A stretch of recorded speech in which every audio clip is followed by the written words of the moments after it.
Can you tell me your name? Can you spell it out for me? Yeah, Patrick Winstead, Patrick Winstead. Wonderful. And your title here? I'm the general manager. Okay. So gas prices are up. It's getting pretty high, and some people are considering alternatives. To help save some money. Yeah. Would you say bicycling would be a good way to do so? Yeah, bike's a great option. They have a statistic that Trek uses that 80% of all car rides are less than 2 miles.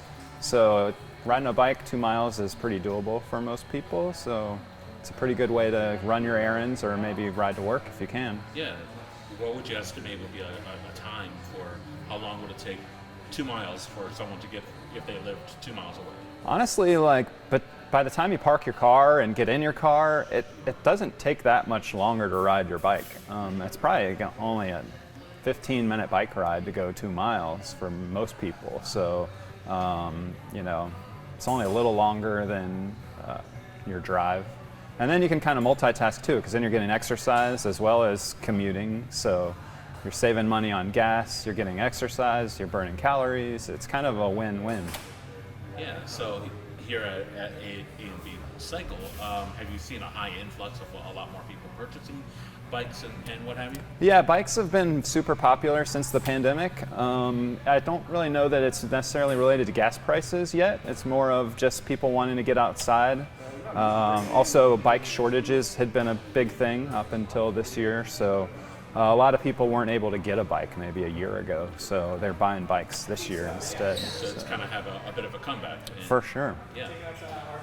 So if I wanted to purchase a bike, how would I know what kind of bike? As I recall, as a kid, I had an old Huffy, and some of the older kids had mountain bikes, and what are the differences here? What would you recommend? For sure, yeah. Starting with a bike shop would be helpful because they can help guide you towards the right type of bike, the right size bike, and the right kind of category of bike. So I would say you're going to start with what your purpose you're going to use it for. If you're just going to be riding around town on paved trails or city roads, you don't really need a mountain bike, a bunch of suspension. So you can kind of narrow what you need down to a certain category of bike, and then you can kind of determine what size bike you're going to need. Do a test ride on that bike, see if you like it, kind of get explained how it all works, how to shift the bike, how everything works on it. Gotcha. What are some major differences between a mountain bike and I don't know, the other types of bikes? Yeah, so mountain bikes are going to have wider knobby tires for riding off-road. They're going to have suspension for also off-road riding.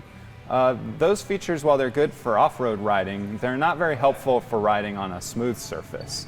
They're going to make the bike a little slower, a little more sluggish, and a little less efficient. So, and in terms of what are sort of Springfield's rules in terms of are you supposed to wear a helmet and things like that? Yeah, there's not a helmet law, but it's certainly a really good idea. But there is a law for lights. If you're riding your bike at night, you need to have a front and rear lights so that you can be seen. And using lights during the daytime is now a common practice for bikes too, just to be seen. Gotcha.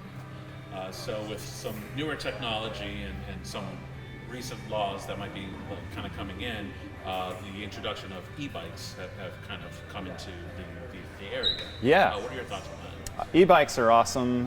They're one of the biggest growing categories in the bike world right now.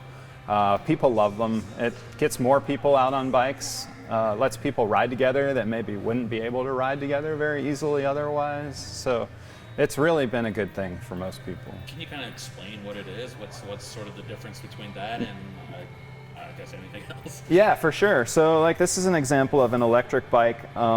These have the Bosch motor that's built into the frame of the bike, and then the battery is also built into the frame. So on these, you still pedal it. It's called a pedal assist. There's not a throttle or anything on it, so you ride it like a regular bike, and it feels like a regular bike, only it's giving you a lot of help. Gotcha. So it's not just straight up, you don't have to do anything, almost like a motorcycle or a scooter, right? Yeah, none of these, most of the bike shop quality e-bikes do not have throttles on them. They're going to all be pedal assist. So It feels like riding a bike, just faster, more fun. Gotcha. And in terms of, because it's electric, it does require some power to it. Is it something that is self-sustaining because you're pedaling, or is it something that you have to charge? Yeah, you have to charge it. These go about 50 to 60 miles per charge. So you'll charge it, and you do have to pedal it as well. So it kind of matches what you're pedaling. So there's no higher increase of speed or anything like that because it's yourself, or I guess it could if you're like going up hills and things like that. Yeah, so most of the ones we sell top out at 20 miles an hour speed. The motor will cut off at 20, so if you want to go faster than that, you'll have to be pedaling it or going downhill to make it go that fast. But yeah. Cool. When I think of cyclists on the road, I also think of their suits and stuff like right. that. How does that work? Is it better? Is it a fashion statement?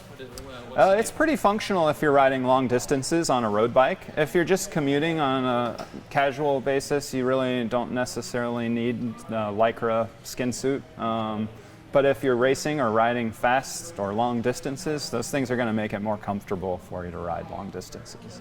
It's really all about comfort, I'd say. Okay, cool. Yeah. So just to kind of review, if I wanted to get a bike, the best thing to do probably is to go to a bike shop and get myself measured for a bike and just do a lot of test runs to kind of see what I like. For sure, yeah. Ask lots of questions and go to a bike shop where they can help kind of direct you into the right type of bike and right size bike. Gotcha. And in terms of, I recall as a kid, and maybe I didn't know any better, I would ride on sidewalks and things like that. Sure. Is that good here? Is that not good here? Yeah, you can ride on sidewalks in most places except for like business districts, places like downtown Springfield. Can't ride on all those sidewalks, but generally you can ride on sidewalks. But I would encourage people to check out the Ozark Greenways website. That's our trail advocacy group, and they do a great job of putting together bike routes through town as well as paved bike trails that you can ride on where you don't have to be on a road. Sure. So. How long has A&B been around? Yeah, A&B's been around since 1925. Oh, wow. So coming up on our 100-year anniversary. It's been located downtown on the square for a while, and then it moved out here several years ago. Gotcha. And I guess in 100 years, lots of things have changed, e-bikes and what have you. But what about the biking community, as far as you know? You kind of mentioned designated routes just for bikes. Yeah. Have you seen a lot more of that here, like more recently? Yeah, for sure. In the last few years, Springfield as a city has tried to really embrace bikes as transportation. So there's a network of roads that are safe to ride a bike on that you can kind of map your route and figure out a way to get to work safely on quiet neighborhood roads. Gotcha. And is that all run through the Greenway cycles, or is this through the city, basically? Greenways and the city, yeah. Gotcha. Yeah. Anything else I might have missed? I don't think so, but... What's cycling to you? You're in the business of it. What I like all kinds. I ride to work as well, so I commute to work. I bicycle, but I really like mountain biking. We have new mountain bike trails in Springfield that are opening up out at Fellows Lake, so that's really cool. But I like all kinds of bike riding. Yeah. Is it the fact that you can kind of get to really take in the scenery that's around you? Is it just do you race as well? A little bit, yeah, just for fun. But yeah, I definitely like, you just see a lot more on a bike than you do in a car or on foot because you can cover more distance. So it's a good way to experience nature for sure.